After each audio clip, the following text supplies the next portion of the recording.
Hey listeners, welcome back to another video, and today I am going to be reading Beethoven, which is based on the smash hit film, it says here on the book.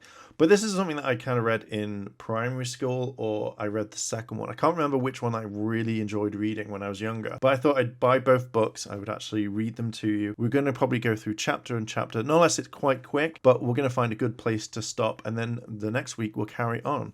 But if you like this sort of content and you want to hear or listen to more, then hit the like button, hit the subscribe button, as well as that cheeky notification bell to be notified when more videos drop. And with that, we're going to jump straight into it. Chapter 1.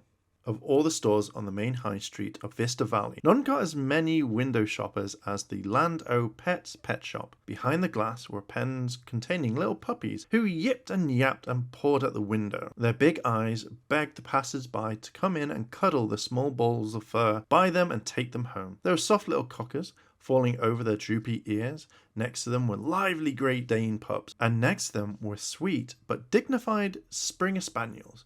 But the cutest dog, by far, was a brown and white St. Bernard.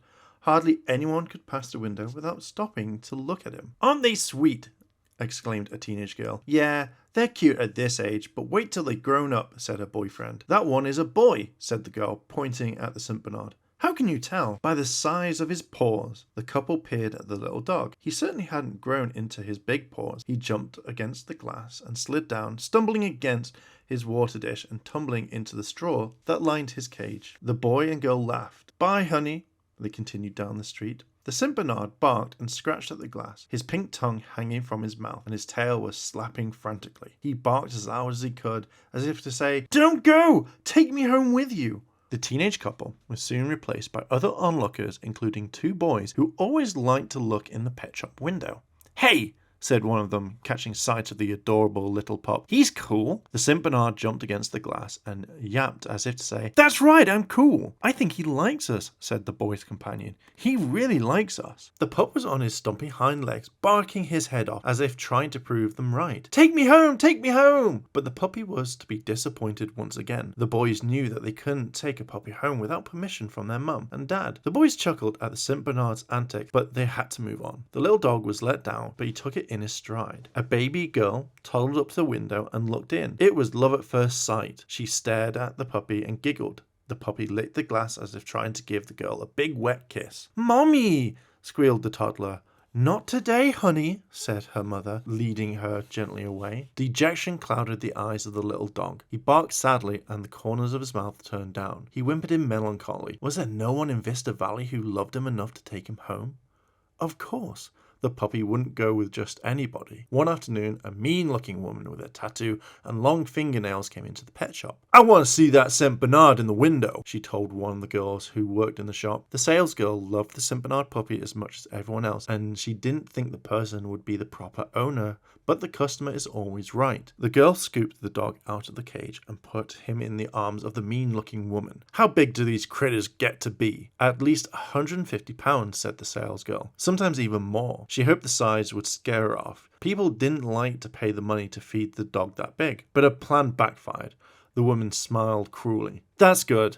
I got a junkyard, and I need to get a big, mean junkyard dog." The little pup wriggled, horrified, in the rough hands of the tattooed woman. "Yeah," she said, "he looks good and mean to me." The puppy certainly didn't want to go with this person. He did his best to look sweeter and cuddlier than ever. He squirmed and licked and acted as friendly as possible. "I'm not mean," he was trying to frantically say. "I love everybody. I could never be mean." "I don't know," said the salesgirl. "He's pretty sweet." The puppy whimpered as the woman held him by the scruff of his neck. They were eyeball to eyeball, the puppy wriggling, trying to get free. The woman grinned broadly. "You can make any dog mean, you know. Just gotta know how to treat him. Treat him rough." That was all the puppy needed to hear. This called for desperate measures, as all of a sudden there came a trickling sound as the woman looked down to see the dog was weeing on her. "Little beast!" growled the woman. She slung the dog into the arms of the salesgirl. "I ain't taking him home. Put him away. Got any pit bulls?" The salesgirl put the dog back in his cage and he dived into the straw, having a sigh of relief as he did. That was close, he thought. Well, by the end of the day, he was still in his cage. It looked like he wasn't going to get the family that day. Night was falling and a storm was beginning to blow up. The puppy rested his head on his paws and sighed. It had been a long day. Just before closing time, a family came into the shop. a mother and a father and a little boy. The small dog jumped to his feet and barked. Here they were! These were the people who were going to take him home. They looked so nice. He was going to be happy with them, but they never looked at him. They walked right past his cage and stopped at the next one, which was occupied by a sweet black poodle. This is the one I want, Mom, shouted the boy. He scooped up the warm little bundle and petted it. The St. Bernard looked sad and wistful. It wasn't his turn. Not yet. He put his head down on his paws and yawned. Maybe tomorrow will be my lucky day, he thought, as he fell into a deep sleep. And there we go. There is chapter 1. It was quite a quick chapter, and I'm hoping that you guys liked it. Next week, we're going to be carrying on with chapter 2 of Beethoven, and I really hope that you like this, and that this is going to be a story that you come back for, because this story was absolutely really cool, and obviously the film was absolutely fantastic. But I am going to leave it there. What are your thoughts on Beethoven so far? Would you get a puppy? And which puppy would you get? Let me know down below in the comments. And as always, thank you very much for listening. If you like this sort of video, hit the like, favorite, and also subscribe as we read more of these every week. I'm going to leave it there. Thank you very much for listening, and I'll catch you in the next video.